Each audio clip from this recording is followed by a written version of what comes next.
You're not lazy. You're stuck in a pattern your brain thinks is protecting you. And that's exactly why nothing changes. And the worst part? You've been blaming yourself for it. This is where most people get it wrong. You wake up with plans. Big ones. You tell yourself, today I'll fix everything. But hours pass, and nothing moves. So you call it laziness. You call yourself undisciplined. You say, other people can do it. Why can't I? And this is the trap. But what if the problem isn't your effort? Is your wiring? Because there's a version of you that learned something very early in life. Something quiet. Something invisible. Something that still controls you today. It started when being good meant being safe.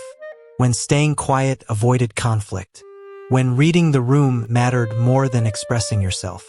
So you adapted. You became hyper-aware, hyper-responsible, hyper-controlled, and everyone praised you for it. You're so mature. You're so reliable. You've got it together. But what they didn't see was what it cost you.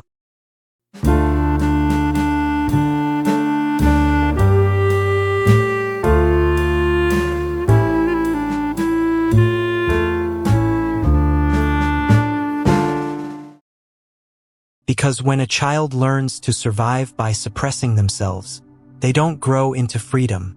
They grow into pressure. Pressure to perform. Pressure to be perfect. Pressure to never fall apart. So now as an adult, every task feels heavier than it should. Not because you're lazy, but because nothing is just a task. Sending a message isn't just a message. It's, what if I say the wrong thing? Starting a project isn't just starting. It's, what if I fail and prove I'm not enough? Resting isn't just resting. It's, if I stop, do I lose my worth? So you freeze, not because you don't care, but because you care too much. And your brain learned a dangerous equation. Effort equals risk. Stillness equals safety. So you stay stuck, not out of laziness, but out of protection. Here's where it gets deeper. When you grow up in an environment where your needs aren't safe, you don't stop needing, you just stop expressing. You become the one who handles everything, the one who doesn't complain, the one who figures it out alone. And over time, you stop trusting support. So even when help is available, you don't take it. Even when things are calm, you don't relax, because your nervous system isn't built for peace. It's built for survival. That's why stillness feels uncomfortable, why silence feels loud, why doing nothing feels wrong. You're not unmotivated, you're dysregulated, and no one ever taught you the difference. So you try to fix it the only way you know how, by pushing harder, more discipline, more pressure, more self-criticism. But that doesn't work, because the part of you that's stuck isn't lazy, scared of failing. Scared of being seen, scared of not being enough once you actually try. So instead, you stay in the loop, overthinking, delaying, avoiding, then hating yourself for it. But here's the truth most people never realize. Avoidance is not a lack of discipline. It's emotional protection. You're not avoiding the task. You're avoiding the feeling attached to it. The anxiety, the exposure, the possibility of rejection. And until you understand that, you'll keep fighting the wrong enemy. Now let's flip this. Think about the last time you felt genuinely safe. Not distracted, not numbed, actually safe. You probably didn't feel stuck.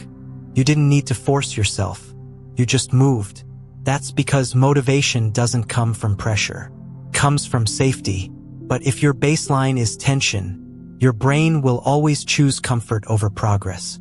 Even if that comfort looks like procrastination, even if it destroys your goals. Because to your nervous system, familiar pain is safer than unfamiliar growth. Let that sink in. You're not choosing failure. You're choosing familiarity. And that's why you feel trapped. Because part of you wants to grow, and part of you wants to survive. And survival always wins, until you change the rules. Now here's where it gets uncomfortable. Because if you've built your identity around being strong, being capable, being the one who handles it, then slowing down feels like weakness. Asking for help feels like failure. Admitting you're struggling feels like losing who you are. So you don't. You keep going. Even when you're empty. Even when you're burned out. Even when you secretly wish someone would just notice and say, "You don't have to do this alone." But they don't, because you've trained the world to see you as fine. So now you're stuck in a role you never chose. And the exhaustion you feel is not from doing too little. It's from carrying too much for too long. Let's go deeper. There's another layer most people miss.